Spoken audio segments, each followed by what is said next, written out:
All right, YouTube and Rumble. I'm gonna put it on. I'm trying to make it a habit to upload to both Rumble and YouTube, and especially Rumble when I'm talking about something that YouTube is gonna be a little bitch about. Oh, you can't say that here. You're not allowed to say that. You're not allowed to question the election. You can't give medical advice. I'm not giving medical advice. I'm telling you, don't listen to anything I'm saying. That I'm just. It's my opinion only. No. Still, misinformation about medical procedures and practice. No. I said it's my opinion, and I'm not a doctor. That's not good enough. No. We're gonna ban your channel. Okay. Well, this information shouldn't get banned at all. So, about a couple weeks ago, I had a dream that I was in my helicopter. I landed it somewhere, wherever I was going. I landed the thing, did whatever I was doing, whatever. Okay, time to go back. And I'm looking at doing my little pre-flight check on the helicopter. I get to the rear of the helicopter, and I'm like,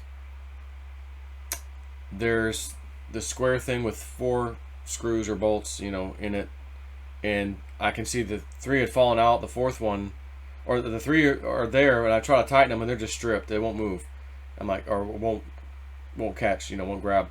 So I'm like, shit, take those 3 out. But the 4th one, it was fine. It just came out a bit. So I was like, okay, I can tighten that. And whatever this thing was on the helicopter, it wouldn't be critical, especially since I can do one. Like, there's one left, I'm good. If there wasn't one, I might be in trouble, but that one's there. I know I can get back. It'll be fine. This thing will hold up, no problem. And then when I get there, I'll use a tap and die set, whatever, and get it right and do, So I get home and I fix it. Okay, good. And that was my dream.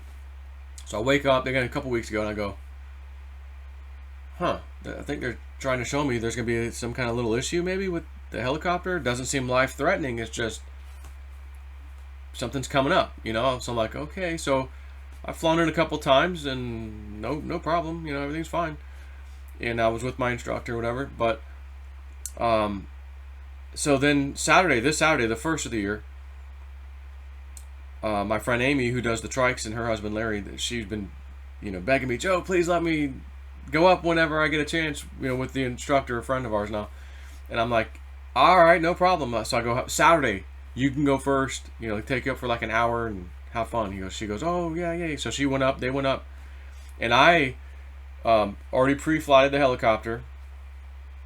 And I get to the tail section. I'm looking at the tail, and there's this thing it's circular, but there's 4 bolts like in a square pattern. I go, but they've got that little, colored like glue stuff, that way when you're looking at bolts, if the bolt starts to undo itself, it'll break that, and you can see the break in the little liquid dry stuff, and you go, oh shit, gotta tighten it or see what the issue is.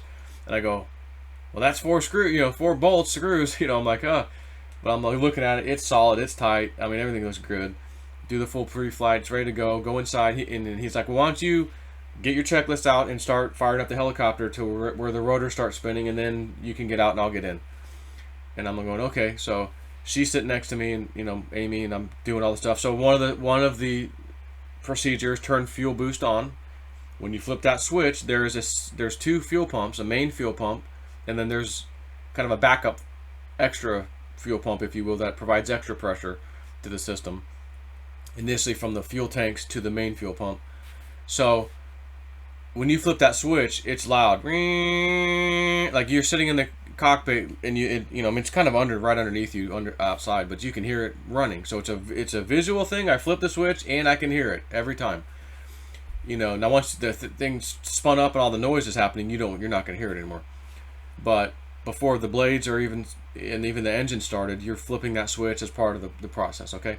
So everything's fine. Yeah. He takes her for about an hour. She loved it. I mean, she couldn't get the smile off her face.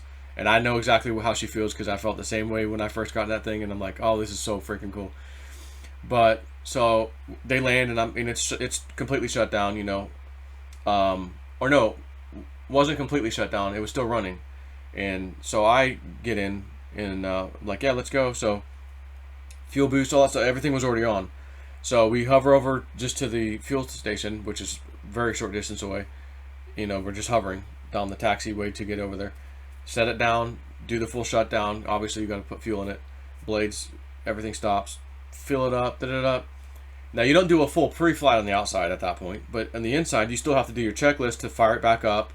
And with the helicopter, there's multiple things. Like you might get so used to flying that you remember it all, but honestly, I don't think I ever want to not do the checklist and just have it in front of my face. So, and he would agree. So, we're doing the checklist again. Turn that on, switch on, you know, fuel boost on, flip it up. No sound. Off, up. We look at each other. I'm not hearing a fuel boost. He goes, me neither. I don't hear the pump. I go, yeah. I was like, I don't know. Does the switch feel a little bit funny there? Maybe the switch contacts in the back, like you just got a little nut. Maybe you tighten it up and then it'll squeeze it. And then I'm going, oh, I wonder if it's the switch. And he's like, well, let's just keep going through and fire it up. He said, because we hovered over here, and if it wasn't even working then, maybe it quit in the meantime. We obviously have fuel pressure. And so I'm like, yeah, all right. So we just do the rest of the process. The thing fires up. It's got 20-something pounds of pressure, fuel pressure, and we're able to fly it. So he goes, yeah, I don't know if I would want to fly right now. He goes, but we could do maneuvers if you want. You know, pick it up off the ground a few feet, do 90s and set it down. I go, no. I'm like, yeah, all right, yeah, well, let's go do a few of those. So we went over close to where the hangar is and did a few maneuvers. And all right, let's set it down. And I set it down. You know, once again, after everything's kind of turned off, switch. Nope, it's not coming on. All right, so Ian, you want to say hi to the people? Come here, baby boy. You want to say hi? Come here. Do. Look right there. Look right there. And say hi. Wave. Say hi. What's something he can maybe say? Can you say mama? No, say it. Say mama. What does the A say? What does the B say? Ba. What does the C say? C. What does the D say? D. What does the E say? All right. Good boy. So, anyways, to sum it up, that was Saturday. I said, all right, Sunday morning I'm coming back to figure out what it is. And I get there, I check the switch, and this is a 24 volt DC system, by the way. There's power coming in, flip the switch to on, and of course the pump doesn't turn on. I check the other leg, yep, the other connector, it's got power, so it's definitely going out these wires to where it needs to go. Okay, that's checked. Go out to where the pump is. I can see it right there, and there's some connectors right there on the thing. You know, I just had to cut a couple of zip ties that were in the way, but check the power. It's got 24 volts, negative, positive, boom. I go up, the pump shot, and just looking at the history of the aircraft, looking through all the old logs, entries and stuff. It has had probably 3 or 4 pumps in the aircraft's life, that same pump. So it's something that might last 5 or 6 years, it looks like, and then you got it fails and you get another one. So I'm looking at when the last one was put in. Oh yeah, it's been about 6 years. Okay, it's time for a pump. It's about $800 pump, $830. So anyways, I'm gonna call a place today and get it ordered because the instructor is also an A&P mechanic. He's certified. He's allowed to work on these things, and he's like, yeah, get it. I'll install it, and you know, of course, he'll charge me, but he'll handle it. So it's just sitting over there right now, and I'll go get a pump. You know, order a pump. So having said all that, Spirit showed me there's gonna be an issue with your helicopter. It's not life-threatening. You're not crashing and dying, but you have to fix something. Excuse me. And here it is, this Saturday, the 1st of the month, it happened. Just a couple weeks later after the dream. And I'm going to get the pump. So I find this incredible because I feel confident that if a life-threatening danger scenario is coming my way, whether it's a helicopter or something else, I'm pretty sure Spirit's going to give me the dream and go, hey, yeah, did you see yourself crashing and dying in the helicopter last night? Oh, shit.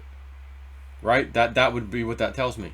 But I've never had a dream like that. So what I'm saying is I think they would give me a dream to let me know. Just like the generator. They showed me replacing a damn coolant sensor, and I'm replacing the damn coolant sensor in real life after the thing failed.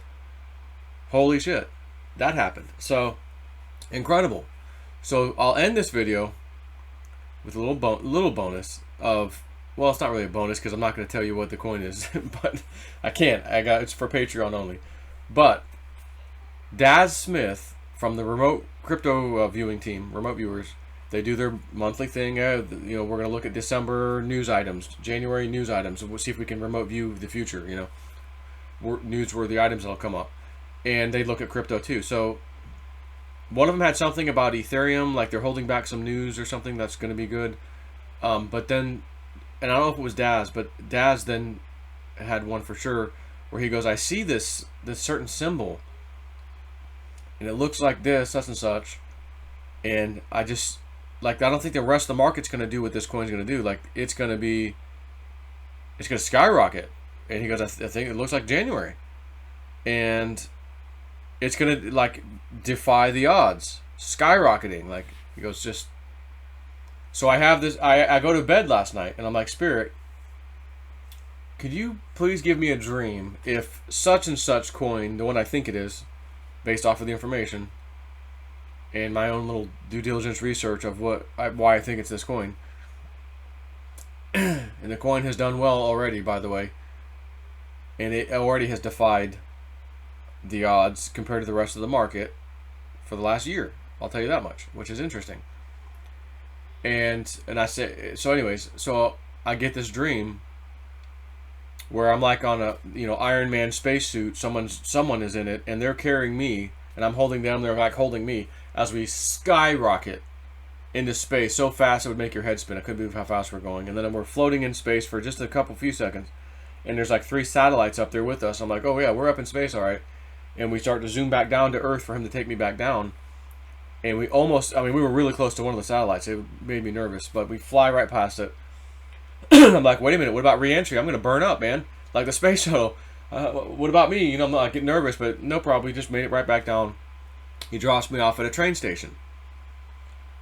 Why didn't he drop me off at my house? Right? Whatever. It's the dream. Drops me off at a train station. I know I have to catch the train to get back home. You took the midnight train going anywhere. So it's an Amtrak type of train. So it carries people to destinations. Okay, great. I know I have to catch the train. I'm walking outside. The train starts moving. I'm a minute late. Shit, it just left it's leaving the station. Didn't left the station. No, it is leaving the station. And I can see the whole train. And the locomotives are just about to be in it where I can't see it anymore, and the rest of the train's obviously going to follow it. So I'm going, okay, now I asked Spirit if it's not the coin.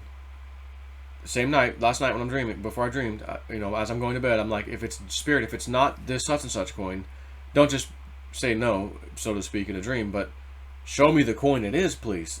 So no, it's not that coin you think it is, Joe. It's this one. So I'll know. Well, okay, it's not that one. So I'm looking at this dream going,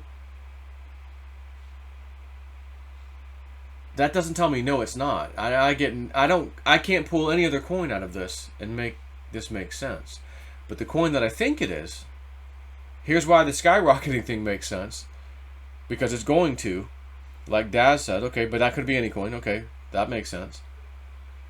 I think even used the word skyrocket, and in my dream I remember we're skyrocketing. We're going so fast, I can't believe how fast this thing's going up. But the train station, why did he just drop me off at home? Because there's interpretation needed to give me my answer. And when I looked at this coin's history compared to other coins, and again, most coins follow the market, this coin not necessarily.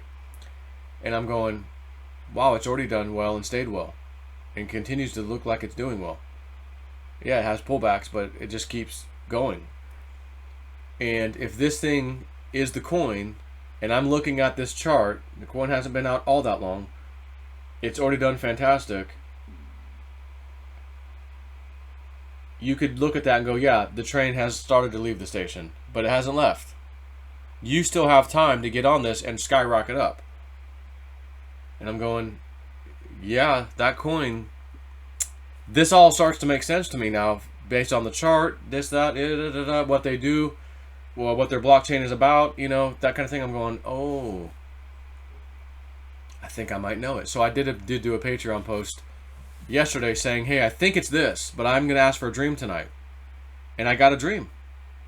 So I just uploaded that video privately for Patreon to tell them I think it might be this coin, the one I told you I think it was.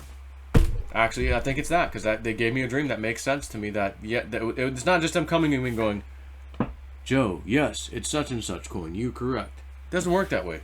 No, we're going to give you a scene like a puzzle, and we want you to do your little investigative skills to figure it out what we presented you. We're going to give you the answer, but you've got to figure it out. So we don't want to make it easy for you, because if they don't make it easy for me, it helps me progress in my spiritual advancement.